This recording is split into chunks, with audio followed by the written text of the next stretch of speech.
여호수아 24장 8절에서 14절까지 제가 공독해 드립니다.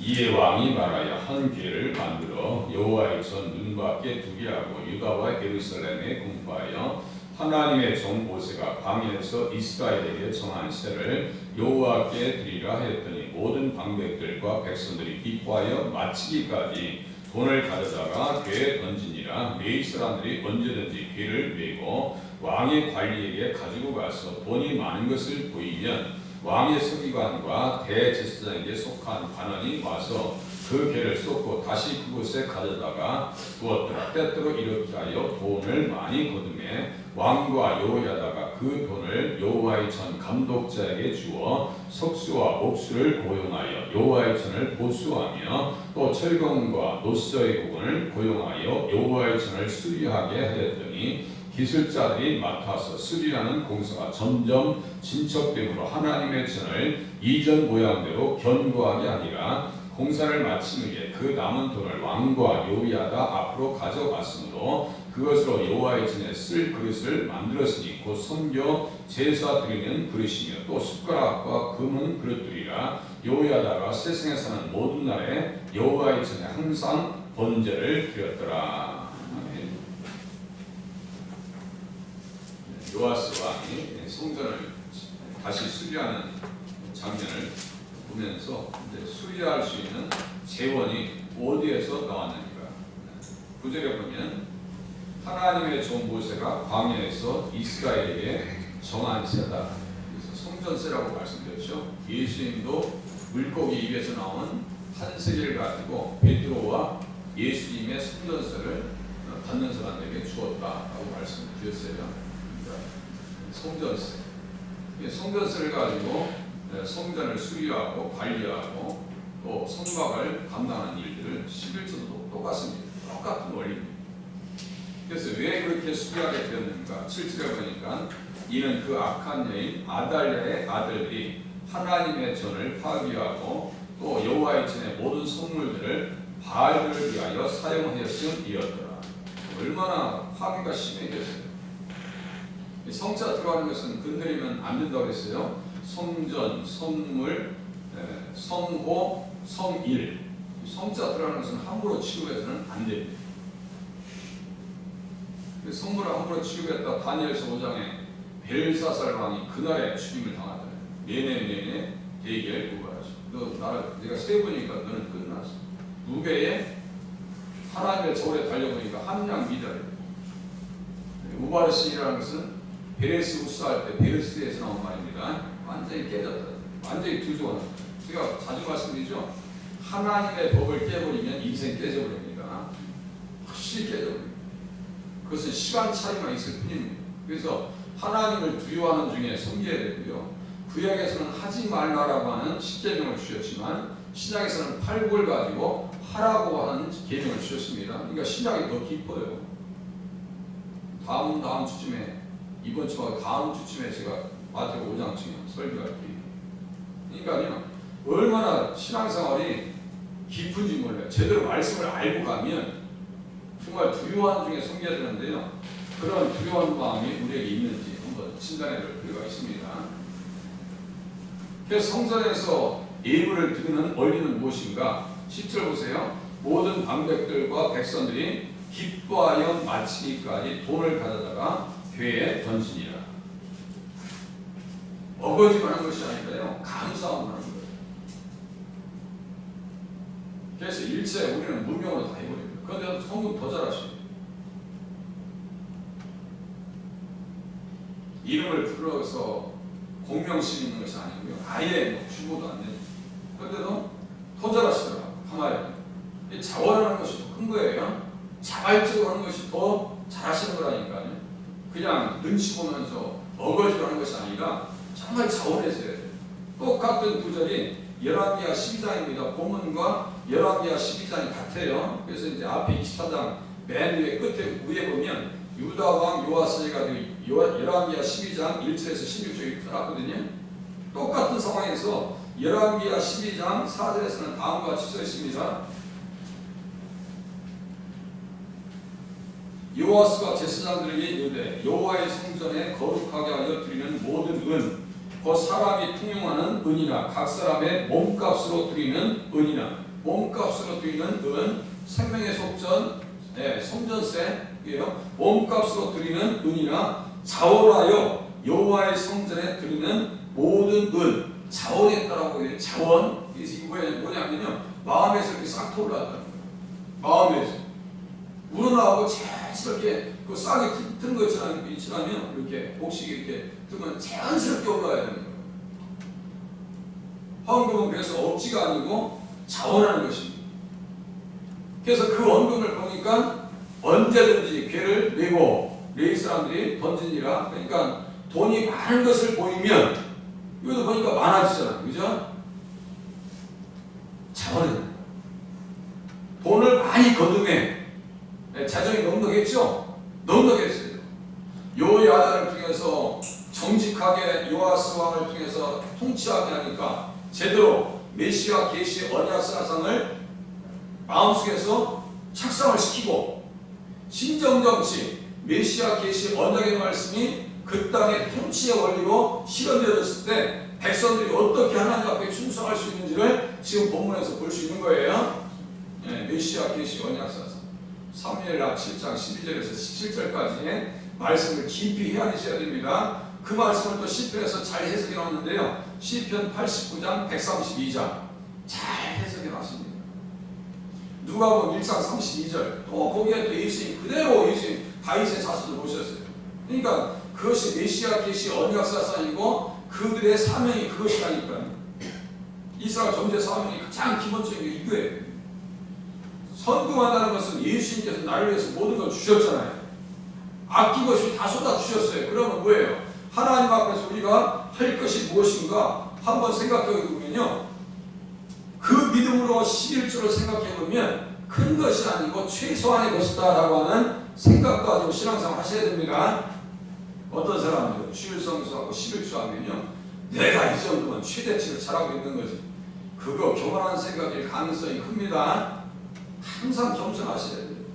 내가 하나님께서 10개가 다 하나님의 것인데 하나만 바치라고 했으니까 감사합니다. 이 정신으로 11조 생활 하셔야지. 내가 이만하면 됐지. 뭐 아킬레스건을 가진 것처럼 무슨 본인이 무슨 결정권을 가지고 있는 것처럼 좌지우지 하려고 안 됩니다. 겸손한 마음이 아니에요. 겸손한 거. 더 하지 못해서 하나님 앞에 마음이 걸립니다라고 하는 마음으로 헌신하는 자리에 가셔야 됩니다. 그래야 교회가 넉넉하고 은혜롭지요.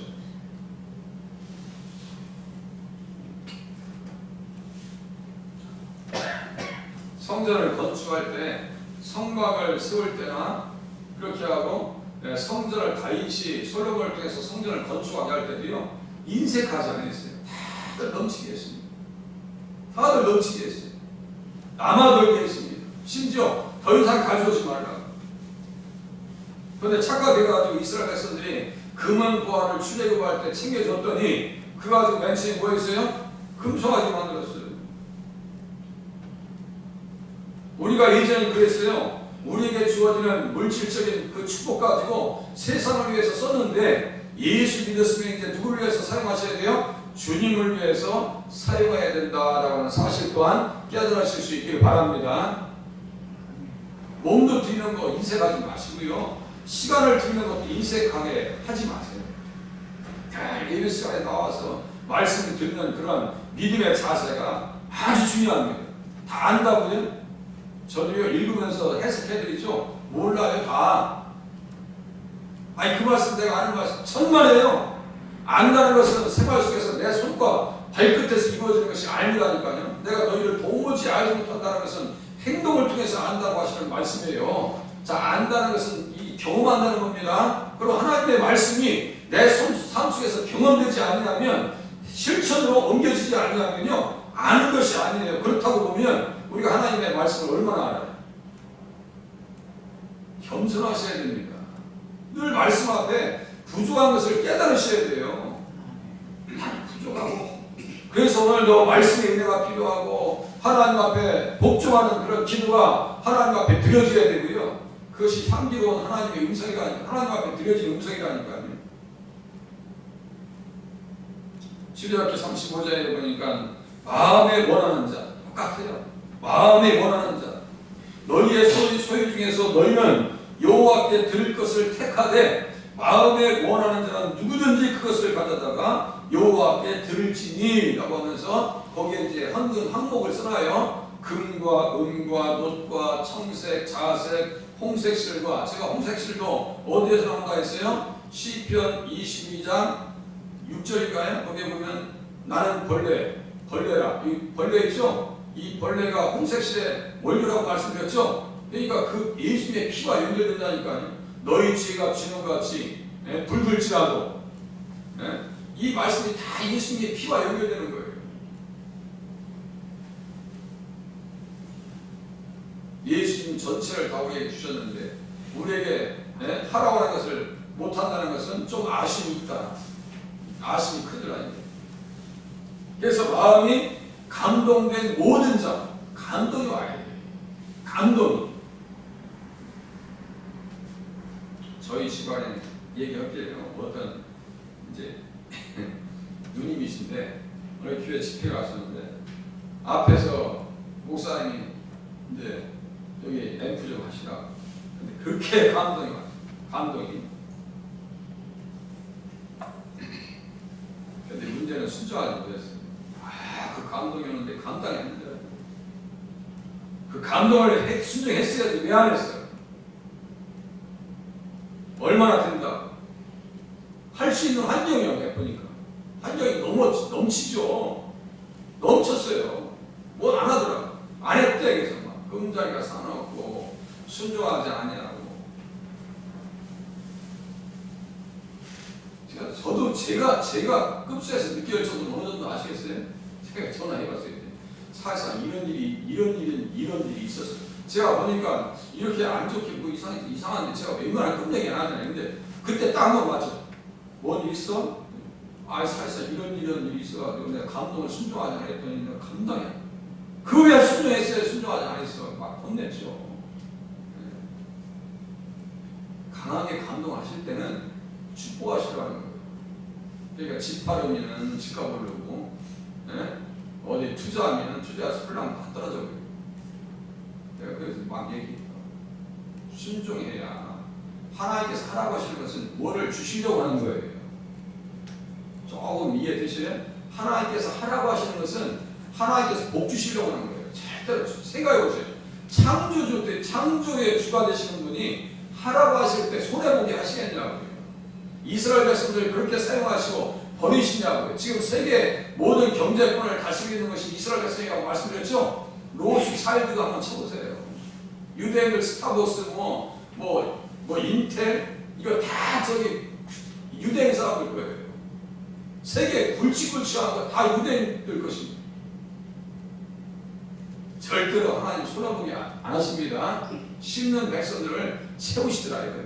그렇게 해서 넘쳐납니다. 그래서 있는 모든 일을 하기에 넉넉하여 남음이 있었더라. 돈을 많이 거뒀어요. 많이 거두었어요. 오늘 또 은혜가 안 되실 수도 있겠네. 헌금쟁이가. 역대상 29장에도 보니까요. 백성들은 자원하여 드렸으므로 기뻐하였다. 다윗이 그래요. 준비했습니다. 그러니까 빼고 또 빼도 계속 빼나가잖아요. 성전에서 얼마나 많은 금은보화가 그 안에 들어있는데 못과 같이 나중에 야긴과 보아스 있죠. 그것까지 빼나갑니다. 저 바벨론 제국이 들어와가지고 그것까지 들고 가. 그것까지. 성전을 지켜야 됩니다. 무엇을 해요? 내 마음의 성전을 무엇으로 지켜야 돼요? 믿음으로, 말씀으로, 기도하는 중에 지켜나가실 수 있기를 바랍니다. 신약도 똑같아요. 헌금의 원리가 그냥 억지가 아닙니다. 억지가 아니에요. 고린도후서 8장에 보니까 환난의 많은 시련 가운데서 그들의 넘치는 기쁨과 극심한 가난이 그들의 풍성한 연고를 넘치도록 하게 하느니라. 없다고요? 없는 중에도 풍성하게 했습니다. 고린도후서 8장에 써 있어요. 내가 증언하노니 그들이 힘대로 할 뿐 아니라 힘에 지나도록 자원했다.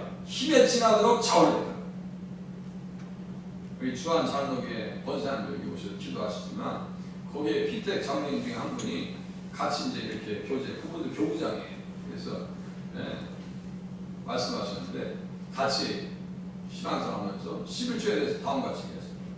제가 아는 집사님은요, 너무너무 힘들어서 어려운데 11조를 뺄 수 없어가지고 카드로 긁어서 냈어요. 근데 그 사업장이 그렇게 잘 되는 축복을 경험했습니다.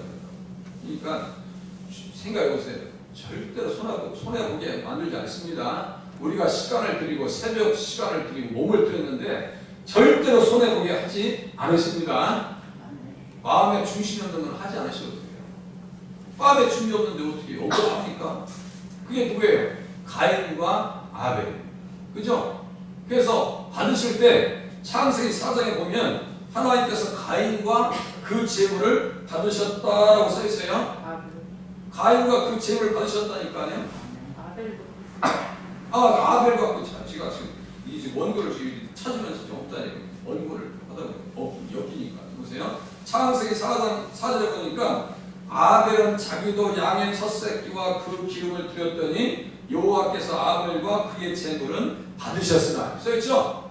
아벨과 그의 재물은 받으셨으나 가인과 그의 재물은 받지 아니한지라. 가인은 그래서 누구에게 속했다 했어요? 악인에게 속했다. 악한 자에게 속했다 했어요. 소속이 달라요. 소속이. 그래서 믿음으로 아벨은 가인보다 더 나은 제사를 하나님께 드렸다 써있어요. 그런데 에스겔서에 보면요, 아예 주님께서 말씀하십니다. 거기 한번 찾아보고 끝내겠습니다. 에스겔서 20장 40절 보세요. 에스겔서 20장 40절.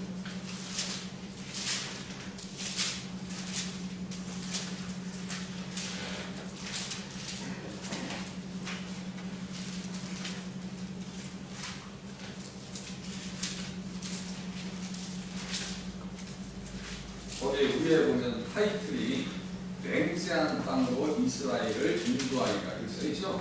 맹세한 땅으로 이스라엘을 인도하리라. 70년 만에 돌아오고 지금 에스겔은 포로로 끌려가는 상황 중에서 이 말씀을 숨기는 거예요.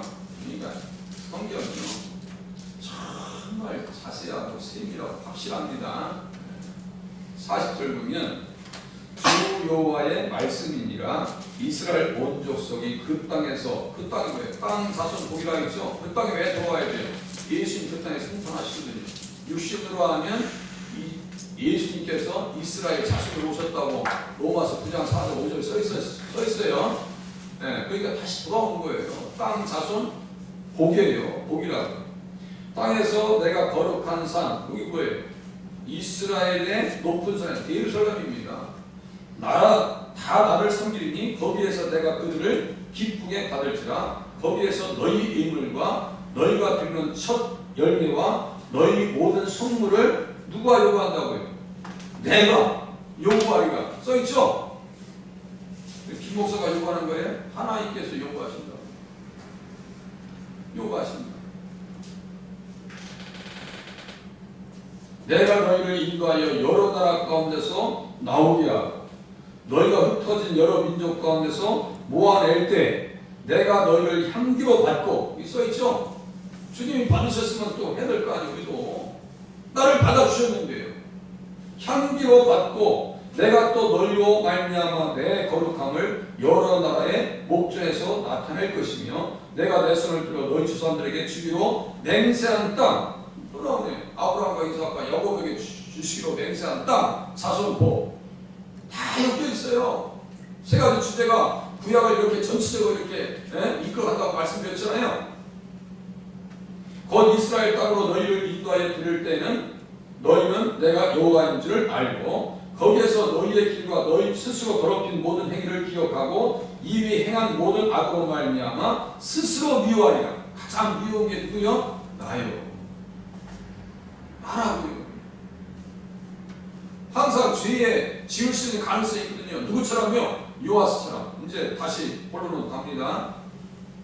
역대하로 이제 가보세요. 거기 끝내야 될까?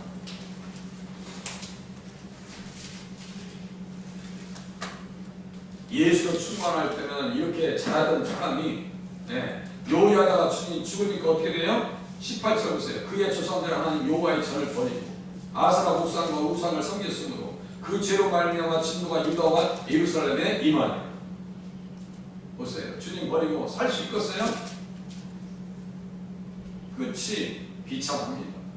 성전을 버리면 다시요 성자 들어가는 거 건드리면 안 된다 했어요. 그래서 고용하는 사람들에게 일을 맡겨서 14절에 보니까 점점 진척됨으로, 그죠? 14절 보니까 공사를 마친 후에 돈이 남았습니다. 그죠? 남은 돈을 드렸어요.